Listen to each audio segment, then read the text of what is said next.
So occasionally I think I should use my remarkable stores of trivial knowledge for good or evil or, you know, anything other than taking up space in my brain. So I was checking out some news about bloodstone. Bloodstone's an interesting thing. And I started thinking about gemstones in various fantasy settings. Every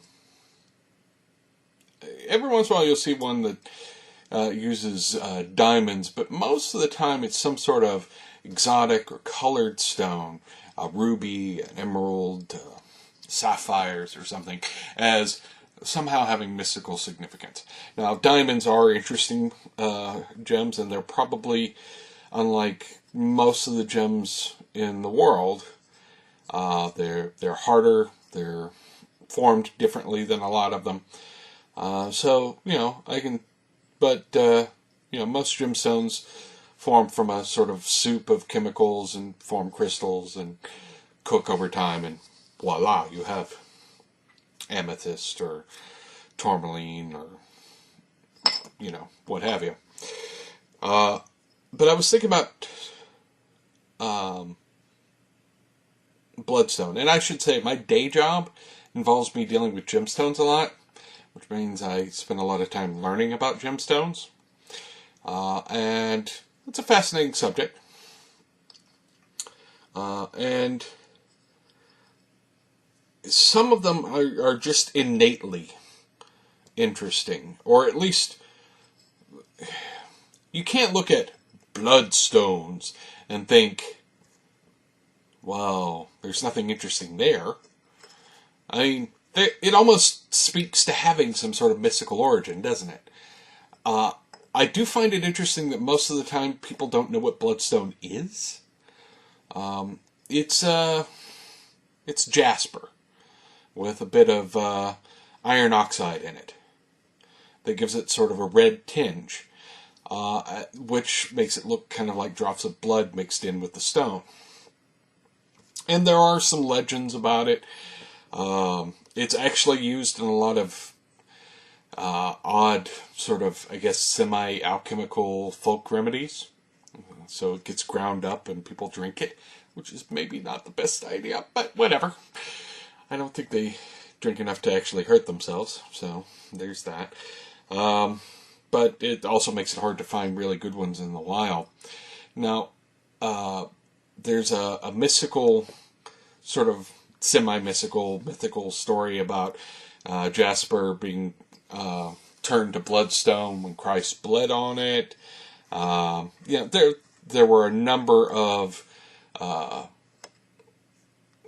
sculptures during the Middle Ages done in bloodstone to put a crucifixion on, to sort of show Jesus bleeding on it, that kind of thing.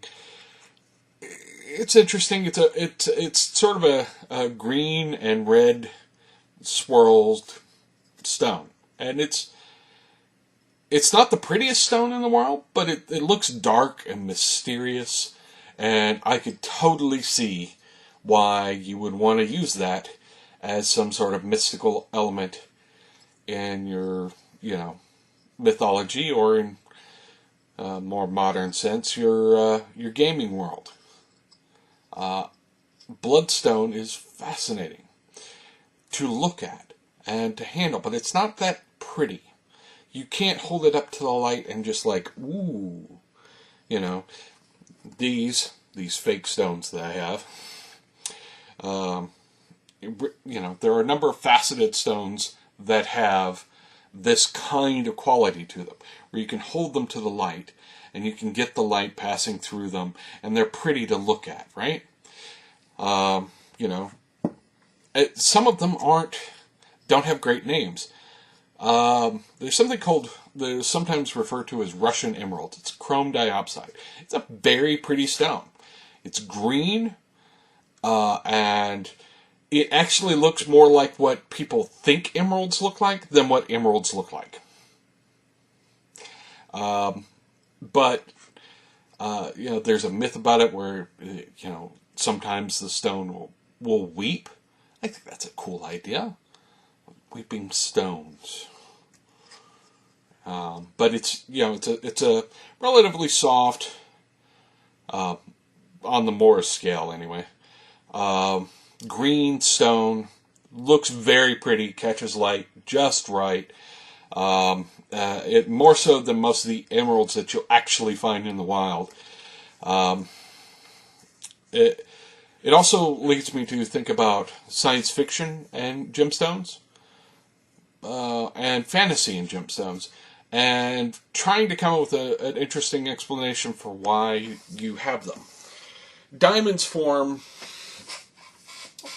due to compressed carbon and extreme pressures and heat. And it doesn't actually form everywhere. Like, we're not really all that clear that there would be diamonds on, say, Mars. There might be. It's entirely possible that there are. But you have to have a specific set of circumstances to have diamonds. Also, even if they do have them there, if you have a science fiction society where we've settled all of the solar system, which has more value? The diamonds that came from Earth or the diamonds that come from Mars? What determines value is often rarity and the what's the term?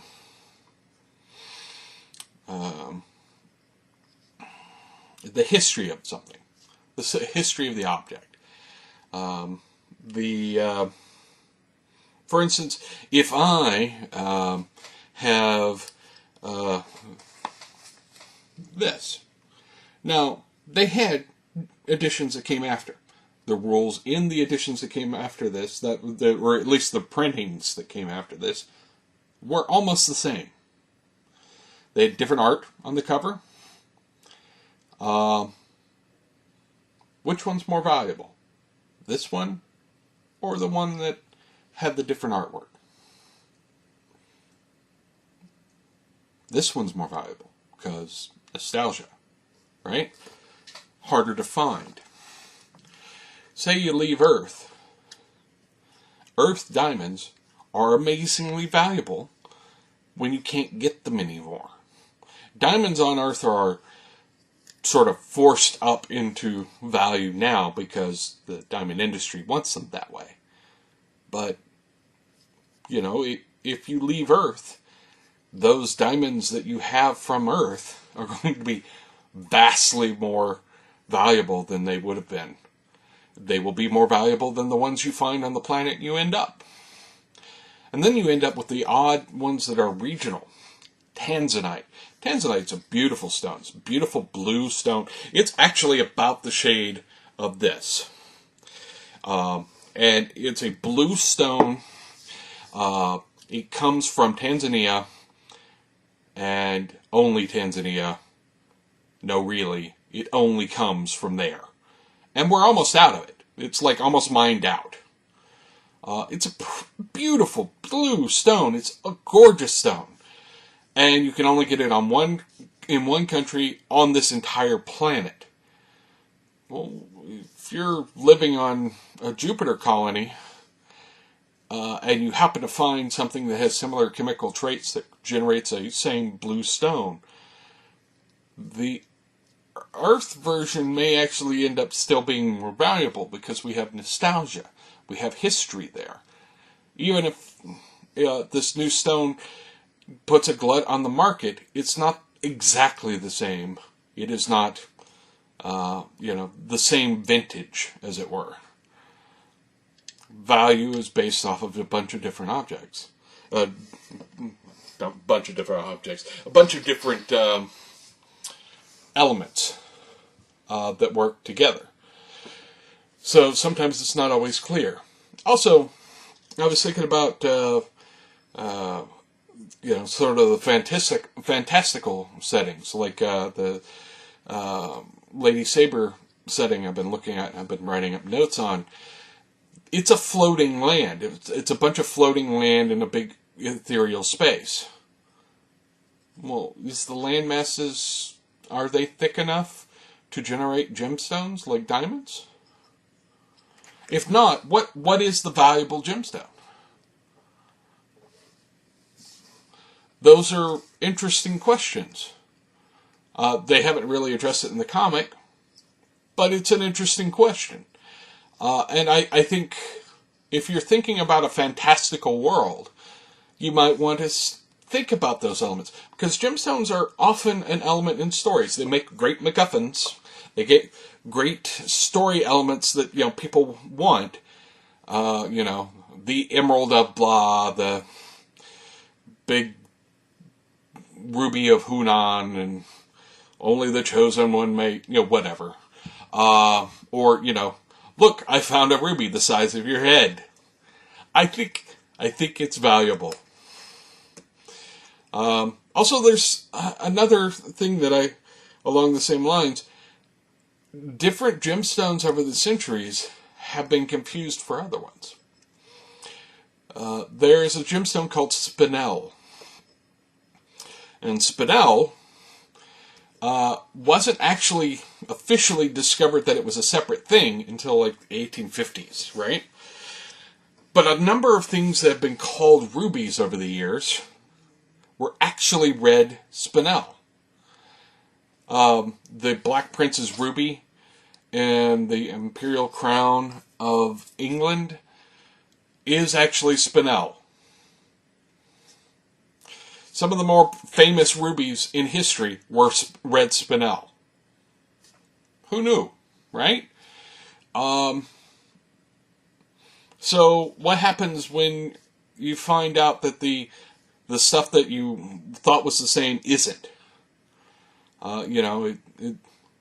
Like I said, the chrome diopside is called Russian emerald, but it's not emerald. So what is it? See? Bunch of really kind of cool stuff. And this comes around to a notion of sometimes those trivial bits of knowledge make for a more interesting setting. They make for a more interesting game. You can find little bits to sort of hang a story on. Say you're running a D&D game and there is this one mine in the entire world that generates this one gemstone. And it doesn't have to be a mystical gemstone. It doesn't have to have magic. It's valuable because this one mine in the entire world produces it. As long as it's a pretty stone, people are going to want it. And then you can build a whole story around trying to control that mine. Things like that. The little details of the world, the little details of the real world, can lead you to some great ideas for stories and for games. Well, that's my ramble for tonight. I may revisit the gemstone thing again. I like talking about it. So let me know if there's anything about gemstones as relates to games or doesn't relate to games that you'd like to hear about. And I will endeavor to provide you with all of my trivial knowledge. And I might even do research. Possibly. Anyway, subscribe, like, the usuals.